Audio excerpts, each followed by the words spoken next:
देखो, आपका मन जैसा है वैसे आप हो। यदि आपका मन भगवान में लग रहा है, आपका मन सत्व गुण में लग रहा है, संसार के आज बंधन में आपका मन नहीं फंस रहा है, तो उस समय आपके अंदर सत्व गुण है, आप सतयुग में बैठे हुए। और जब आपका मन भटक रहा हो तब आप रजोगुण में हैं। और जब मन में आपका आलस्य आदि हो तब समझना चाहिए आप तमोगुण में बैठे। इसी प्रकार जो जागृत, स्वप्न, सुषुप्ति 3 अवस्थाएं हमारी बताई गई हैं, ये भी 3 गुणों के द्वारा ही होती। 3 गतियां भी गुणों से ही होती। गुणों के कारण ऊपर अथवा नीचे की चाहे जो गति प्राप्त हो, परंतु यदि पुरुष त्रिगुणातीत हो जाए, तीनों गुणों से ऊपर उठ जाए, तो भगवान कहते हैं उसको मेरी प्राप्ति होती है। ज्ञान भी 3 प्रकार का है भाई। अपने को जानो, मैं कौन हूं। अपने आप को जानना है, क्या है? सात्विक ज्ञान। भेद को जानो, ये पराया है, ये अपना है, ऐसा भेद जानो, ये राजसी ज्ञान है। और मूढ़ता को जानो, मूढ़ की तरह रहो, तो वो तामस ज्ञान।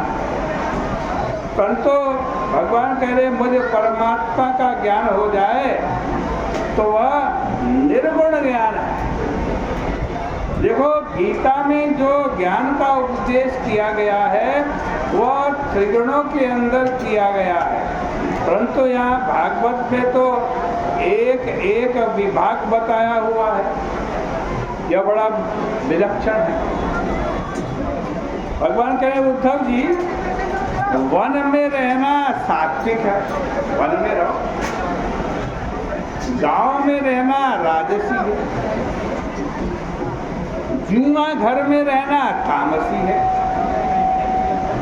अब भगवान कह रहे मेरे मंदिर में रहना निर्गुण है, गुणातीत है। मुझे परमात्मा से संबंध रखने वाली वस्तु को संसार में नहीं डालना चाहिए। ये हमारे जो आत्मा है ना, जीव, ये संसार से संबंध रखने वाली चीज नहीं है, ये परमात्मा से संबंध रखने वाली चीज है। इसे इसको संसार में न डालो।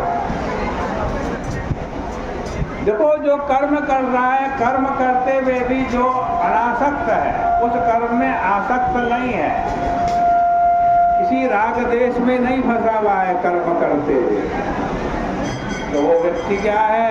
वो सात्विक व्यक्ति है। और जो क्रोध से अंधा बना हुआ है, क्रोध से, वो राजसी व्यक्ति है। और जो अनुसंधान शून्य है, क्या करूं क्या ना करूं, कुछ विचार नहीं है, वो तामसी है। और भगवान कहते जो मेरी शरण में आ गया वो निर्गुण है, वो गुणातीत है। इस प्रकार सब वस्तुओं का आश्रय मुझ में है, यही गुणातीत होने की पद्धति है। इसी नियम के अनुसार सारी सृष्टि होती है। इसलिए यह मनुष्य शरीर प्राप्त करके विषय संग का परित्याग कर दो। अब भगवान कह रहे मेरा भजन करो।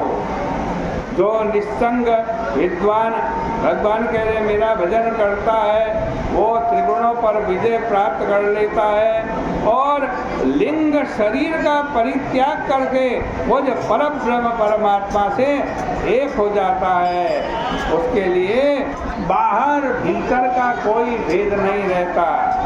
मय्येव ब्रह्मणा पूर्णो न बहिर् नान्तरश्चरे। इस प्रकार से यहाँ पर श्रीमद् भागवत महापुराण के 11 स्कंद का ये 25वां अध्याय भी परिपूर्ण होता है। आज की चर्चा का यहीं विराम करेंगे।